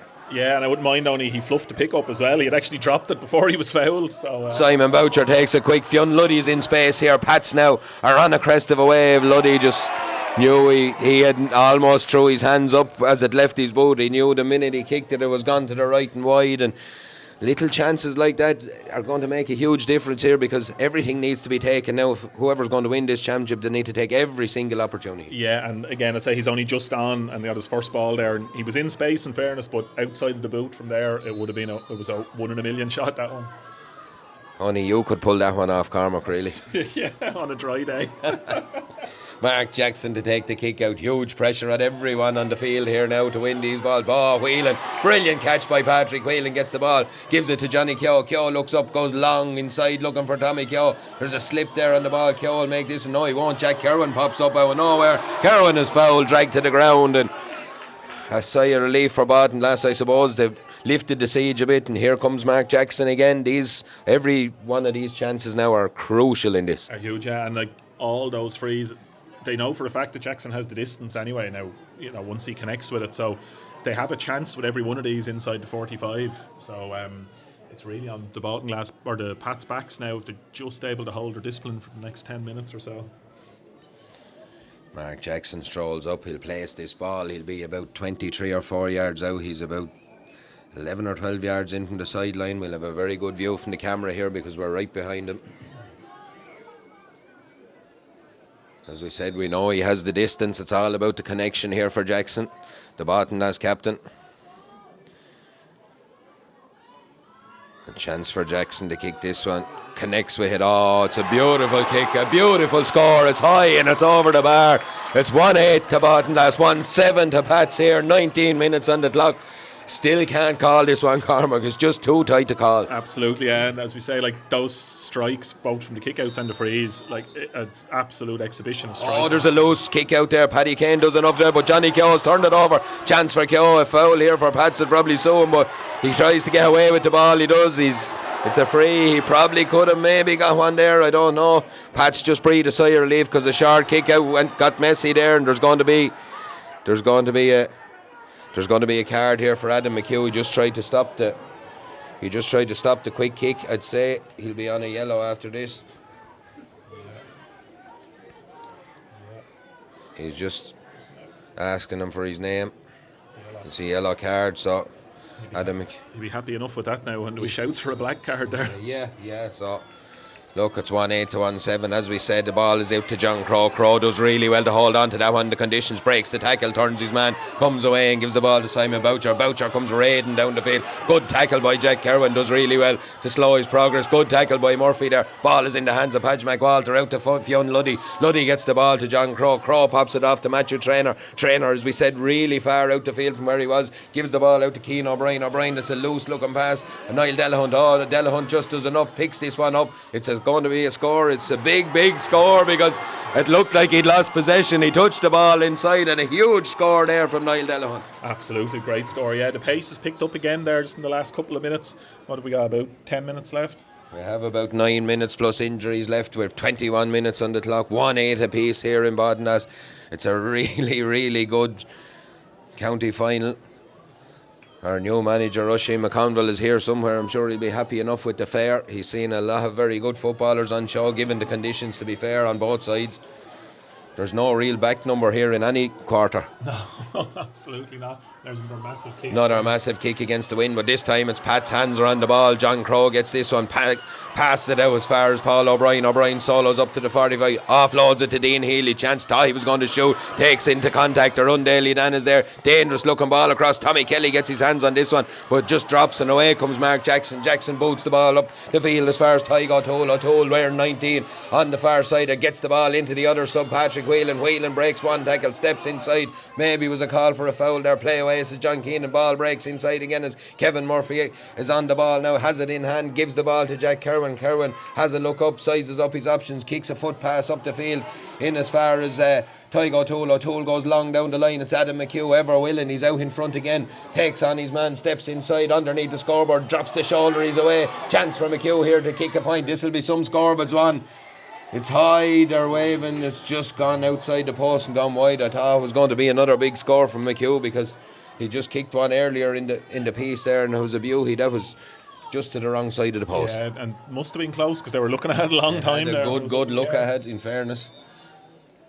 Kick out from Shane Doyle. Every possession vital in this one now. Long ball down the field. Looked like a nudge there, but Podge McWalter out in front of Billy Cullen does really well. Gets it, plays on the advantage. Has a look up. Hand passes the ball away to Kieran McGehigan. McGehigan, we know he can move if he can get past his man. Around Daly. Dan does really well. He steps inside him though. Has a look. Offloads the ball to Paul O'Brien. O'Brien comes back with this one. Gives it to Dean Healy. Healy which, oh, what a kick from Healy. A huge kick from Healy. Probably hasn't been one of his more stellar performances, but in the right place at the right time. That's a huge kick. Absolutely massive, yeah. And again, I know we're repeating ourselves, but Padge McWalter, he's just so sure in his handling there, like that kick out, nothing is getting away from him, but a brilliantly worked score. Mark Jackson goes long out underneath the stand side. Huge kick. Tygo O'Toole gets a hand on Niall Delahunt. Touches it away. Gives it to Fionn Luddy. Luddy pops the ball inside to John Crow.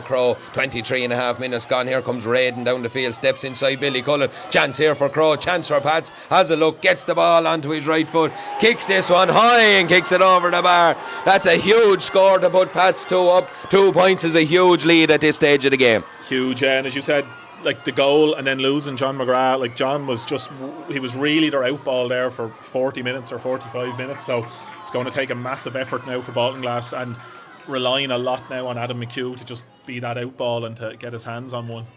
24 minutes on the clock, 1-10 to St. Pat's, it's 1-8 to Baltinglass. It's a sub coming in for the Baltinglass man as well. Jason Kennedy is making way. Carl Furlong is coming in for him. Baltinglass need to find something from somewhere now. Kick out goes long from Mark Jackson. Huge kick down the field, hanging in there. Ball breaks around the middle of the field again. Dean Healy is there. It's picked up though. Baltinglass come away with this one. They had to come away with that one. Carl Furlong straight onto it. Billy Cullen has a look up. Kicks the ball. It goes off the side of his boot. Hangs in the wind a bit. Paul O'Brien is favourite. McHugh gets to O'Brien. Drives it out over the line. He's happy that the ball has gone out over the line. Just got his boot to it. Done enough to keep it away from that man McHugh. McHugh sizing up his options here. Goes short into the hands of Carl Furlong. Furlong steps inside the tackle, does well, gets the ball, plays a 1-2 with Chris Grimes, fires a hand pass over as far as Kevin Murphy. There's space on the far side though, as here comes Patrick Whelan. Hand passes the ball out to Pat Burke. Oh, looked like maybe touched it on the ground. He's got away with it. There's 2-3 yellow or blue and white jerseys around him. Ball comes back out to Patrick Whelan, but the ball has gone wide. It's carried out over the line, and it was a possession that Baltinglass probably needed to get something out of. Paul Earls is going to come in here for Kieran McGettigan at this stage. He's not a bad sub to have. Yeah, no, and that one for Baltinglass, it just wouldn't bounce up for him. Like, it just got stuck in the ground, and other than that, he probably had a chance there. But those little breaks are just going for Pats. They've got the momentum in the last few minutes. Chance for Pats to slow things down. There'll be a kick out to Shane Doyle.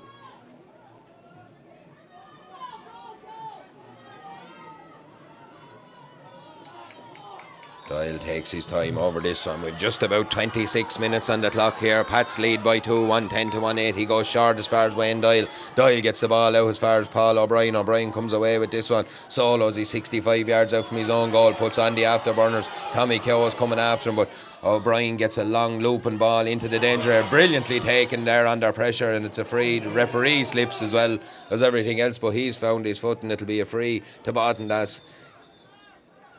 I called a mark. I don't know if he called it, but he's given it to him. Mark Jackson comes out. Oh, it looked like the ball was a bit behind him there for a second. Chris Grimes takes it back off him. Away come Baltinglass again. Need to score the men from the west now. Ball is touched. There's a push off the ball there from Brian Doyle. He pushed someone in the back. It looked like the ball was touched on the ground. He shouldn't have done anything. He'd probably had a free in a good position. Yellow card for Brian Doyle. I don't think at this stage of the game it's going to make that much difference, but he's picked up a yellow. It'll be a free to be taken just about 60 yards out from the Baltinglass goal as Baltinglass come looking for a score. It's taken short, looks for Tommy Keogh. It's a poor ball right in the sideline. Keogh did well to give it in. He didn't give it in. That's the last thing Baltinglass wanted. As John Crow gives the ball to Dean Healy. Healy looks up, has a look at his options. That option is Podge McWalter. McWalter just about got away with one there as well. Ball comes over to Paul O'Brien. O'Brien picks it up 65 yards out from his own goal. Gives it to Matthew Traynor. Traynor on the burst now. Drops his shoulder. Pops the ball out to Simon Boucher. Boucher just holds up the point of the attack. Comes back to Matthew Traynor. It'll suit Pats. 2 points is not a great lead to be sitting on, but it'll suit them just to be taking the sting out of Baltinglass here. 27 and a half minutes on the clock. It's still a 2-point game. Keenan O'Brien checks his run, comes back to Matthew Traynor. Baltinglass need hands on the ball here. Traynor's happy enough just to play with it. 65 yards out from the town goal. Little hand pass into Fionn Luddy from Padge McWalter. He gets it back. There's a Pats player down receiving attention. It's Simon Boucher. It's a play around him. It's a loose pass. Kevin Murphy will get this one, will he? Murphy gets a push in the back. It's a free to Baltinglass, and can Baltinglass lift the siege here? He's looking for someone to kick it to. He just didn't want to go across, but he did go across, and it's into the hands of Patrick Whelan. Whelan has a runner outside, and Baltinglass come away with this one up the field. There's a tangle of legs after the ball there. It's a free, and this could be a black card for Tommy Kelly if he's not careful, because I'd have called it a tangle the legs, but I've been too fair. It's a black card to Tommy Kelly. He's gone. He'll be gone for the rest of this one. And that might, with 2 minutes to go and 2 points up, that mightn't look like a lot, but that could be a huge blow to Pats if this comes right down to the wire. Yeah, I think it started off with the legs, but he certainly got the arm around him near the end, and it's probably it was clear cut after that, I'd say. But yeah, there's tired bodies out there. Like the Pats half forward line there now are like, they've handled so much ball this half, but you can see it in them that they're completely drained. So this is a real proper winter football hanging on now for the last few minutes. Mark O'Brien is on instead of Simon Boucher. The free is back in the hands of Mark Jackson. Jackson pops it back as far as Johnny Keogh. Baltinglass need to find a score on this attack. Gets the ball into John Murray. Murray charges forward, pops it off to Adam McHugh. It's loose, and it's into the hands of the wing back. That's Niall Delahunt. Delahunt does really well. It's Mark O'Brien. 2 bites taken him, fouled, and away they come. And there's a little shot off the ball. Get up, says we have 4 minutes of injury time to play here. Get up, says Sean Keenan. He's having none of that at this stage of the game. He obviously wants to get into a hot shower. He doesn't want to be standing around talking to lads at this stage of the game. As we say, it's Matthew Traynor gets the ball out as far as Keenan O'Brien. O'Brien pats now. Holding on to the ball is vital, but they'd probably rather hold on to it a little bit further up the field. Ball is in the hands of the number 18, that's Fionn Luddy. Luddy pops a little pass off. Pat's just running the ball through the hands. Paddy O'Kane. Again, Baltinglass need hands on it. They can't get hands on it. It's loose, and it's back in the hands of Paddy O'Kane. O'Kane solos forward 65 yards out. Gets the ball up as far as that man, Padge McWalter. There's a hand on it there from Carol Furlong. It'll suit Pats. They'll just take another bit of a sting out. Stephen Duffy is on his way in for Padge McWalter.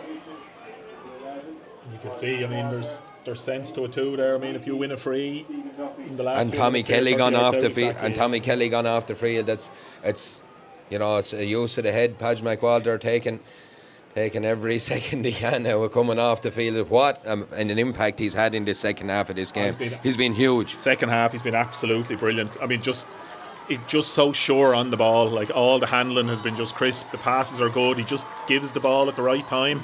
Duffy takes this one, launches it into the danger area. Fist on it there, but it comes away. Baltinglass come away with the ball. Up the field they come. They look.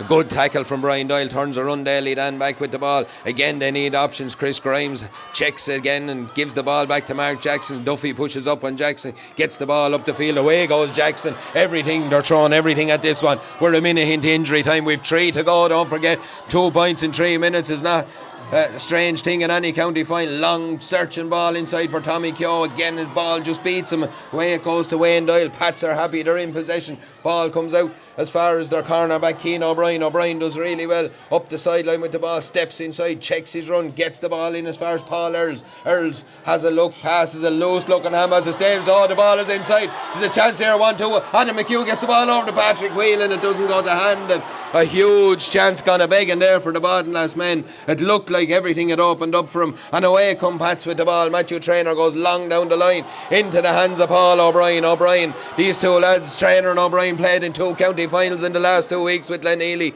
That's a tired looking kick. It's away and it's down over the line. They were unfortunate. They've drawn one, they've lost one, and now they look to be on the verge of winning one. Traynor and O'Brien, to be fair to them, it's 1-8 to Baltinglass. 1-10 here. We're 2 minutes into injury time. We've 2 minutes to go. Is there another chance for Baltinglass at this stage? Well, I'll tell you what, I mean, if they if they get one, they're not going to get a better one than they just had. They were basically 3-on-1 there inside the 21, and that pass went to the ground. They'll be kicking themselves with that. Carl Furlong has the ball 65 yards out from the herb stand. He charges forward. Paul O'Brien's tank looks empty at this stage. He runs in vain to try and keep after him. Billy Cullen hangs a dangerous looking run up in the air. It's not dangerous enough because it's gone to the right of the post and wide. Probably the wrong decision at the wrong time, that one. Yeah, it was one of those where he probably thought he was dropping into the edge of the square, but connected too well with it against the wind, and it looks like it's gone wide, yeah. Everyone is being told to pile forward for Baltinglass here. They need a goal as they're only out now. We've about a minute and 15 seconds left in this one. Baltinglass 1-8, Pats 1-10. 33 minutes on my clock here now. We've a minute to go. Mark Jackson is out on his own 65. John Keenan blows the whistle. There's nobody home. The umpire's actually standing in the goal down here now, so he must be covering for him. The umpire must be a Baltinglass man. Long ball down the field, ball breaks, it's gone away. Stephen Dovey, Jackson done really well, took the ball in contact, loose ball, there's a boo on it there from Paul O'Brien. Long ball, it's going to drift away. Arundel Dan will win this one. He'll have to keep it in play almost, I'd say, to try and play out from there. If Pats push up, they could have him under pressure here. Dan does really well again, goes to ground, he's won his free. Last chance saloon for the Baltinglass men. We've 20 seconds to go on my clock. Move it up, says John Keenan. It's only a goal now, you'd imagine. Can save him.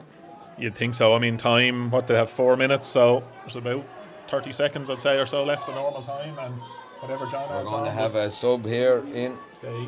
Unfortunately, Brian Doyle is coming off, and number 20, Jack Dunn, is going to enter the fray here.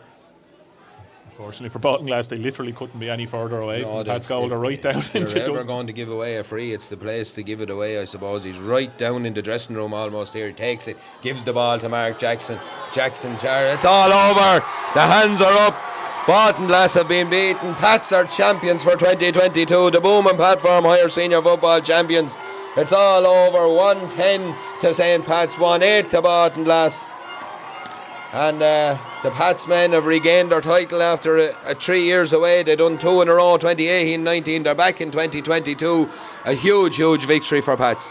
Yeah, I mean, you'd think like their second half performance there. I know they had a bit of a win in the second half, but right from the throw in, they were just brilliant in that second half. They got the scores. I'm sure there's going to be a lot of conversation after the match about the goal, but look, they got there, 2 points in it in the end. Both teams were brilliant in fairness. I suppose you go back to that first half spell where Baltinglass hit the post and kicked 2 or 3 wides that they'd normally knock over. You know, it's you look back on all these things, and I suppose you can have anything. It's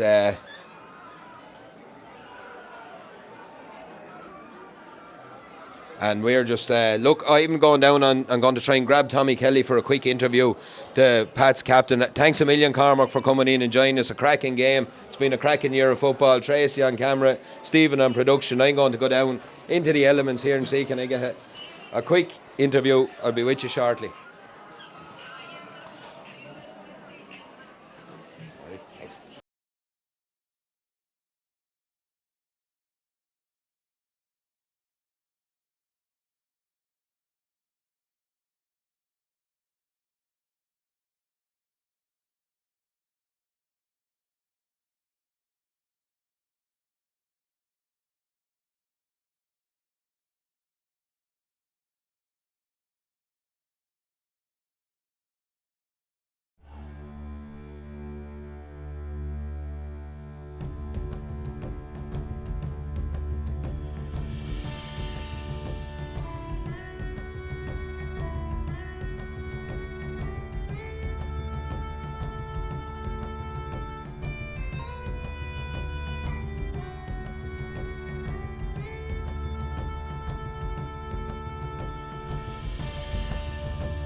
Look, I'm just down on the field here.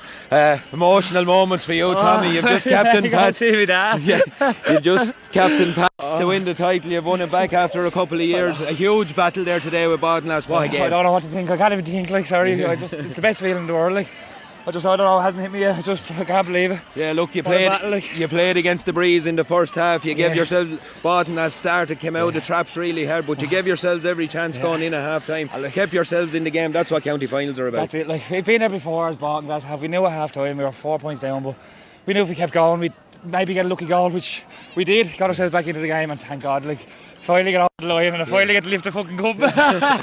Look at it. It's a huge moment for yourself. I know that, for all your family, for everyone in Pats.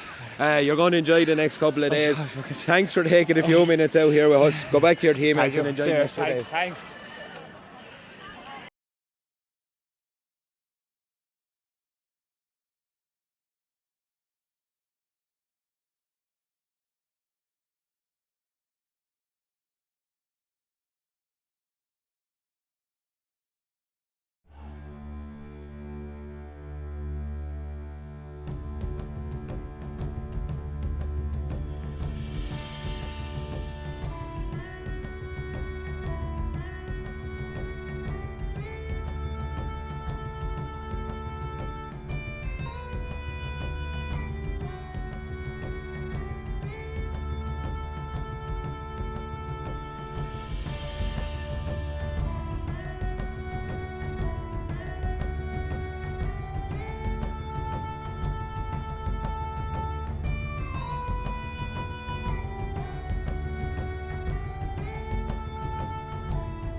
Robbie lifts the cup, we have a player of the match. And the player of the match today is really on the go a long time. Hutch Walter. Just say the Podge. Oisin McConville was watching him here today, so he could be getting the call, Podge.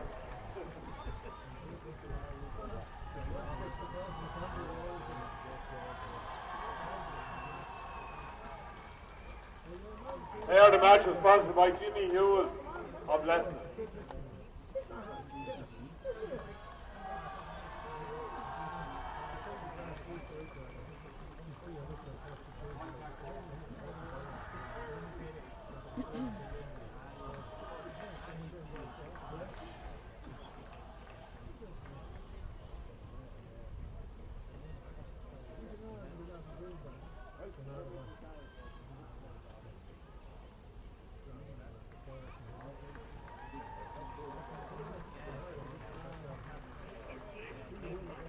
Before we end the cup, I just say like Baltinglass,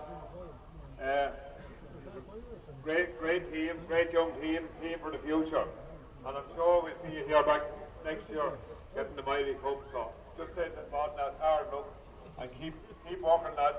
It will come.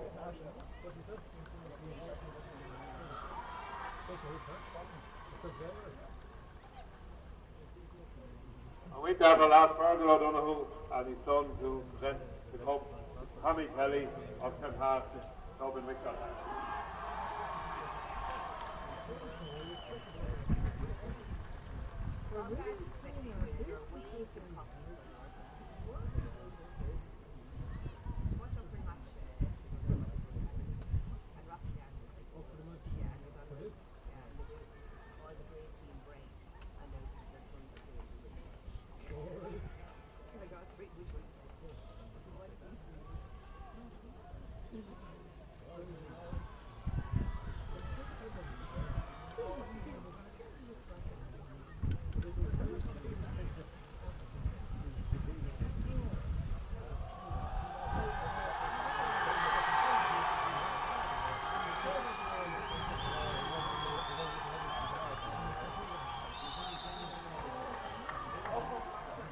Cordial!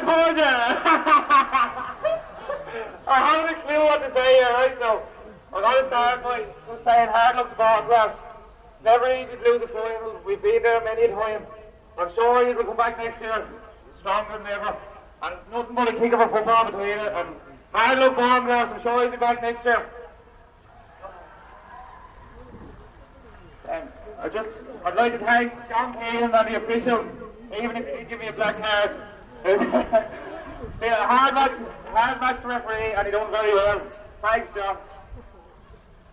And then I'd like to thank all our sponsors, all the supporters here today, the flags around Wicklow, everything was absolutely unbelievable. Thanks so much.